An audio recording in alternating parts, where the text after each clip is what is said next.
इधर शिमला में हो रहा था प्रदर्शन, तभी मुंबई में मस्जिद गिराने पहुंची टीम। भड़क उठे मौलाना, पुलिस पर भारी पड़ी भीड़, गाड़ियों पर बरसाए पत्थर, हल्द्वानी जैसा होता हाल। तभी दौड़ा सिंघम ऑफिसर। शिमला टू धारावी, कहीं मस्जिद तो कहीं मदरसे के नाम पर कब्जा। कांग्रेस का हाथ अवैध के साथ क्यों? अगर अवैध निर्माण है तो हटेगा, चाहे वो मस्जिद हो या फिर मदरसा या कब्रिस्तान की कब्जाई जमीन। फिर पत्थरबाजी क्यों? बुलडोजर रोकने की कोशिश क्यों? क्या इसके पीछे कोई बड़ी प्लानिंग छिपी है? और इसमें साथ दे रही है देश की सबसे बड़ी विपक्षी पार्टी कांग्रेस। तो सवाल उठता है कि आखिर क्यों?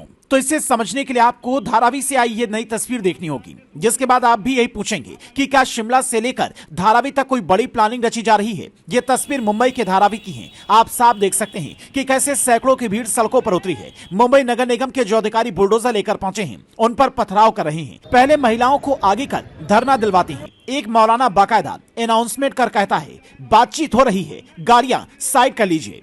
बराए मेहरबानी आप यहाँ से दूर हो जाएं और आप अंदर जाएं, एमजी रोड पर या कहीं भी जाएं, लेकिन यहाँ से गाड़ियाँ जो आ रही हैं जा रही हैं उनको आने जाने दे। शांतिपूर्वक जो बात चल रही है उसको चलने दे।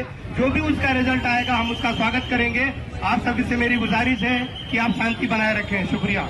लेकिन उसके बाद जो होता है उसकी उम्मीद पुलिस को भी नहीं होती है। मस्जिद के पास से ही पत्थर बरसाए जाने लगते हैं। कई गाड़ियों में तोड़फोड़ होती है। मुंबई पुलिस के जवान बाल बाल बचते हैं। और उसके बाद जो होता है उसे सुनकर आप भी कहेंगे, पत्थरबाजों का इलाज यही होना चाहिए। मुंबई पुलिस के सिंघम अधिकारी न सिर्फ उनकी पहचान करते हैं, बल्कि ये कहकर लौट जाते हैं कि 7 दिन के भीतर अगर अवैध निर्माण नहीं हटाया तो इस बार उसे हटाकर ही जाऊंगा। हम कंकड़ पत्थर से नहीं डरते। जिस मस्जिद के हिस्से को गिराने बीएमसी की टीम गई थी उसका नाम है महबूब सुबहानी, जिसे कोई 60 साल पुराना बताता है तो कोई 25 साल पुराना। पहले ग्राउंड के साथ साथ 2 मंजिला ये मस्जिद थी, लेकिन जैसे नमाज पढ़ने वालों की संख्या बढ़ी इसे 3 मंजिल बना दिया गया और मुंबई नगर निगम के अधिकारियों की नींद उसके बाद खुली। यही हाल शिमला में भी हुआ। वहां संजौली में बनी मस्जिद पहले 2 मंजिला थी, उसके बाद उसके ऊपर और मंजिल बना दी गई। अब नमाज पढ़ने वालों की संख्या अगर बढ़ रही है और वक्फ बोर्ड के पास हजारों एकड़ जमीन पड़ी है तो वहां मस्जिद बनवा दी।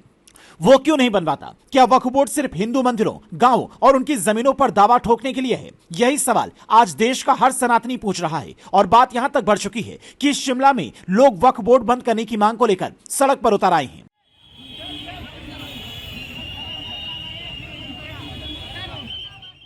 केंद्रीय गृह मंत्री अमित शाह भी यही कहते हैं कि आने वाले दिनों में हम वक्फ बोर्ड वाला बिल सदन से पास करवाएंगे। वक्फ संशोधन विधेयक 2024 वक्फ संपत्तियों के प्रबंधन और संरक्षण और उसके दुरुपयोग तीनों को कमिटेड है और आने वाले दिनों में पार्लियामेंट में इसको पारित किया जाएगा। लेकिन सवाल यह है कि क्या दोनों सदनों में इस बात पर विपक्षी दल भी सहमति बना पाएंगे, क्योंकि इस बार बीजेपी अकेले बहुमत में नहीं है। और इसी बात का असर आपको केंद्र सरकार के कई फैसलों में दिख रहा होगा।